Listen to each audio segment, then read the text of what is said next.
बाई बाई बाई बाई बाई बाई, काय हा निर्लज्जपणा? निर्लज्जपणाची काही परिसीमाच राहिलेली नाहीये.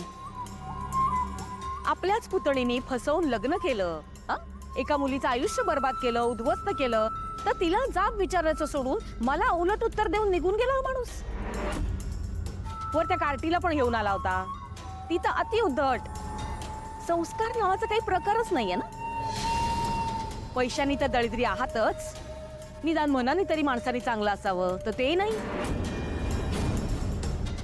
5-25 रुपयाच्या गोष्टी घेऊन आला आणि काय तर म्हणतो, हा आशीर्वाद आहे माझा तुझ्यासाठी. हे तर म्हणजे कोळशाहून काळा असल्यासारखं आहे. अगं ए, भिंतींची नाही बोलते मी. आणि नको उचलूस ग हे सगळं फालतू. काय उपयोग त्याचा? हे असं सगळं ना आमच्या रामपुरे घराण्यातला कुत्रा सुद्धा खाणार नाही. फेकून दे ते सगळं.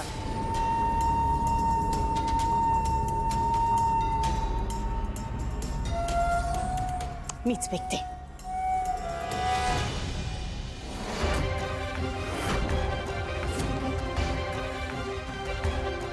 नर्मदा आत्या, हात सुद्धा लावायचा नाही ह्याला.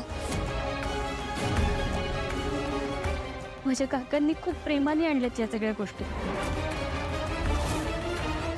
त्यांच्या कष्टाच्या पैशांनी आणल्यात या गोष्टी. कोणाचे मेंदे नाहीयेत. जाऊ दे. प्रामाणिकपणा आणि कष्ट याचं मूल तुम्हाला नाही कळणार.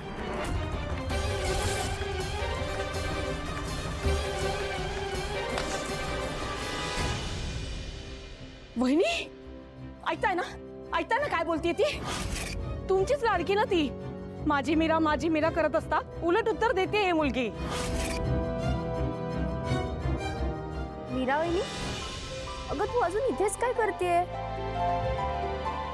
वटपौर्णिमेच्या पूजेला जायचंय तुला.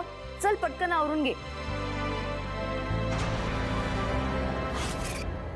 मीरा अनन्या बरोबर बोलते.